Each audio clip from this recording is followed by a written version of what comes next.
मोहम्मद आजम साहब, गिरिराज सिंह ने कहा है कि भाई छठे चरण में हम 400 के करीब पहुंच गए हैं और 7वें चरण में 400 पार पहुंच जाएंगे और उस दिन अखिलेश यादव गाना गाएंगे, दगाबाज कहां चले गए तुम। यही तो लोगों का अहंकार है मैडम पूजा जी। इन लोगों का, भाजपा वालों का ये अहंकार बोल रहा और हार की हताशा और निराशा और बौखलाहट है।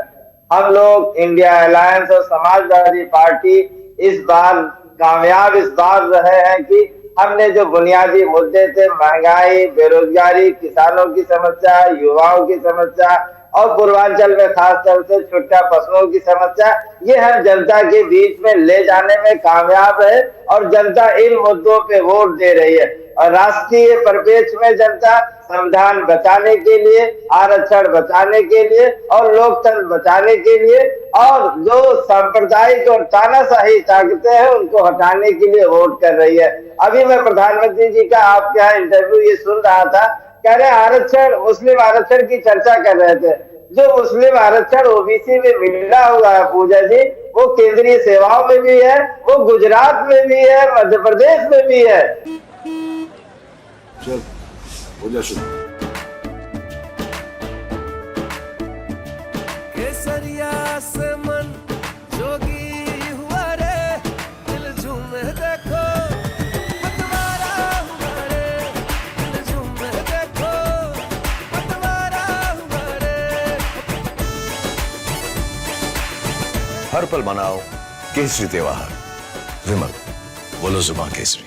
अफसोस की बात यह है कि प्रधानमंत्री को कर्नाटका का आरक्षण याद आता है, बंगाल का आरक्षण याद आता है, लेकिन गुजरात और केंद्रीय सेवाओं का आरक्षण नहीं याद आता।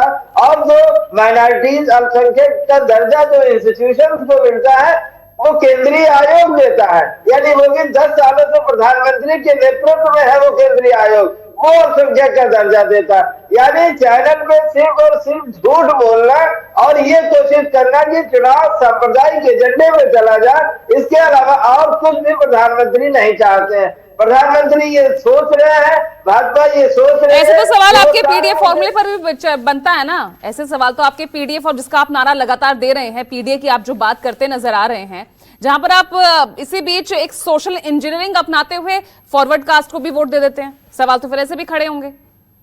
बिल्कुल, हमारा पीडीए में माननीय राष्ट्रीय अध्यक्ष अखिलेश यादव जी ने बार बार कहा है, पीडीए का मतलब गरीब, शोषित, वंचित क्लास है और उसमें वो आता है, आधी आबादी भी आती है और गरीब स्वर्ण भी आता है। हमने जब ये कहा है, हमने कभी ये नहीं कहा कि पीडीए की अवधारणा मेनली गरीब और वंचित क्लास है और वो 90% है पूजा जी। तो 90 बनाम 10 की लड़ाई है, इसलिए जहां 90% है वहां जीत मिलना सुनिश्चित है और 4 तारीख को इंडिया ब्लॉक की जीत होगी और सरकार बनेगी, कंफर्टेबल मेजॉरिटी की सरकार बनेगी और भाजपा के नेताओं को ये समझ आ चुकी है, इसीलिए वो चुनाव को सांप्रदायिकता की तरफ ले जाना चाहते हैं, हिंदू मुसलमान की तरफ ले जाना चाहते हैं। लेकिन भारत की समझदार जनता चुनाव को बुनियादी मुद्दों पे लड़ रही है और उसी पे टिकी हुई है, इसलिए इनकी बौखलाहट, इनकी हताशा और इनकी निराशा बढ़ती जा रही है। मैडम भाई विपक्ष, सत्ता पक्ष तो ये भी कह रहे हैं, आप सामने वालों, आप उनके आंकड़े तो बताते रहते हैं, अपने आंकड़े बताते नहीं है, कितने पर जीत रहे हैं, उनके हार को प्रेडिक्ट करते रहते हैं।